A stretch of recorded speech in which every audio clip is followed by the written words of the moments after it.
Story 1. The shadows in the storm. It was my day off. Cold, wet, and stormy outside. Rain had been falling all day, and I was perfectly content to stay in, playing video games and doing nothing in particular. By 5 p.m, the rain turned to a downpour. Thunder rolled in from the distance, followed by flashes of lightning. I made some dinner and threw on a horror movie to complete the eerie ambience. The lights were off, the thunder booming, and I was buried in a blanket on the couch for the next 2 hours. But something felt off. Around 10 p.m, I stood up to stretch and refill my water. That's when I saw it. A shadow. Just a flash of movement on the wall. Too quick to understand. Too sudden to believe. I froze, stared down the hallway. Nothing. Probably just lightning, I told myself. Or maybe I was still on edge from the horror movie. I tried to shake it off. Refilled my water. Checked the storm through the window. The streets were practically flooded and trees thrashed in the wind.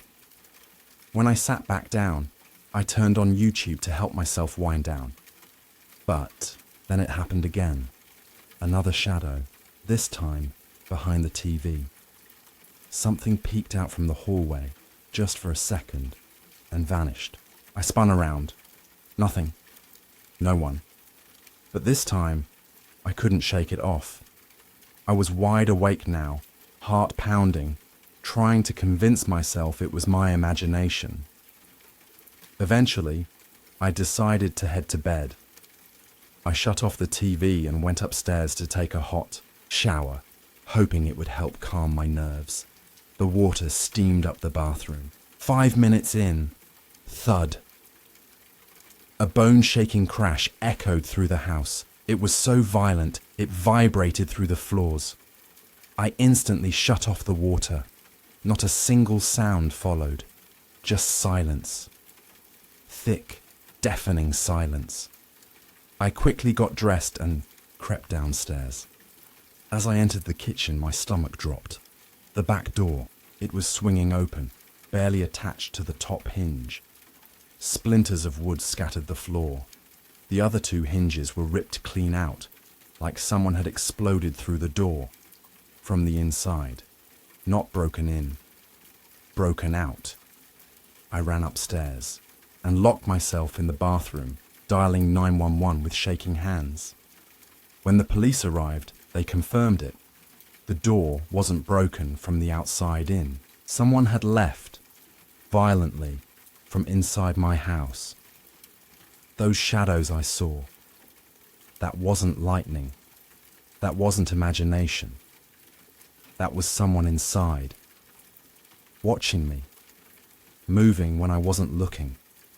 I never found out who they were or what they wanted.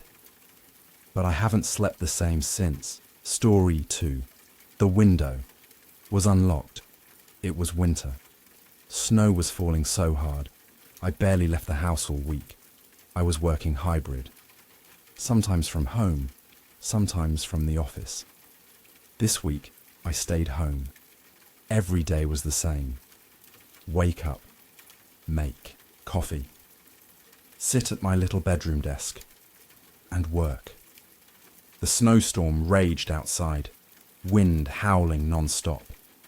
It wasn't until 8 p.m. that I finally got up from my desk. I made dinner, cleaned up, and went out to bring the trash bins to the curb. That's when I noticed something odd. The snow on the left side of my house looked disturbed. While everything else was untouched and smooth, that spot had clearly been trampled. I got closer.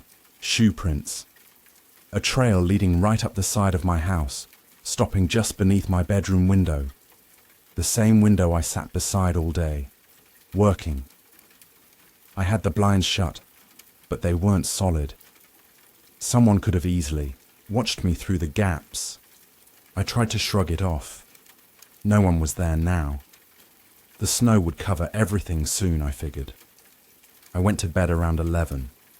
Triple-checked the window. Locked. When I woke up the next morning, the first thing I did was check. Again, fresh prints. Again, I threw on my coat and rushed outside.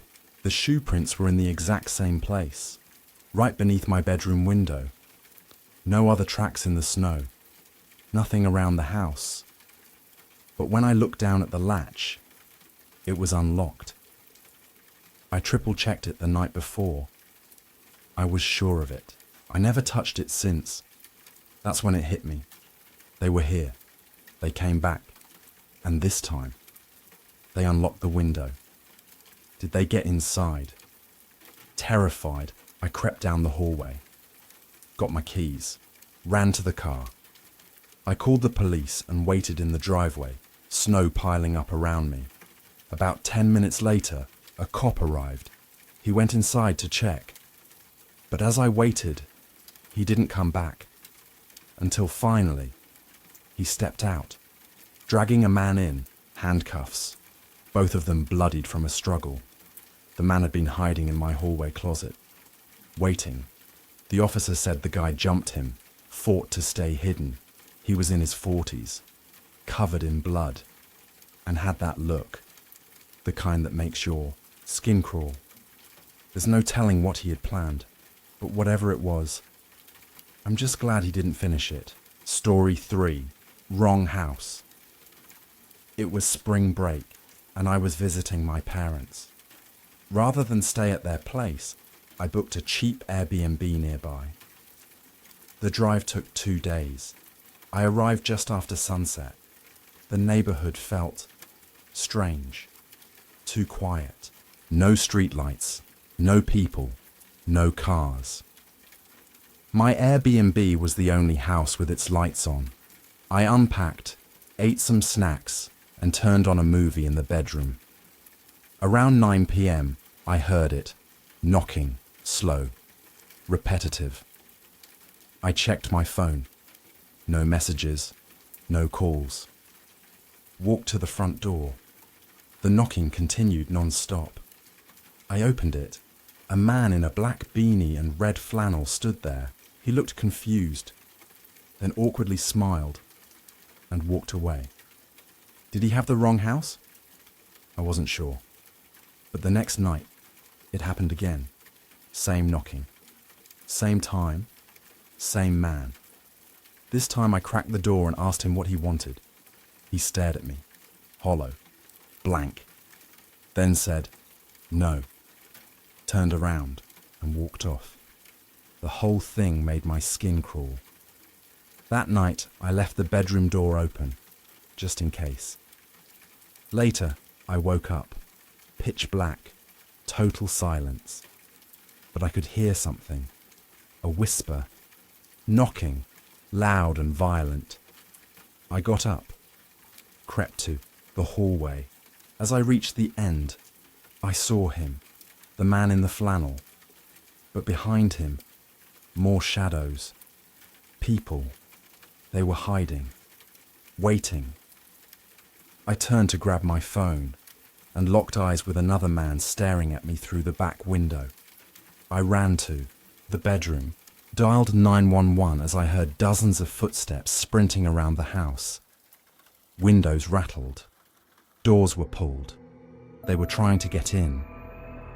By the time the sirens approached, they vanished. The police never found them. The Airbnb host barely cared. But I'll never forget that feeling. That moment when I realized I was being watched by a group of men who wanted in and almost got what they came for.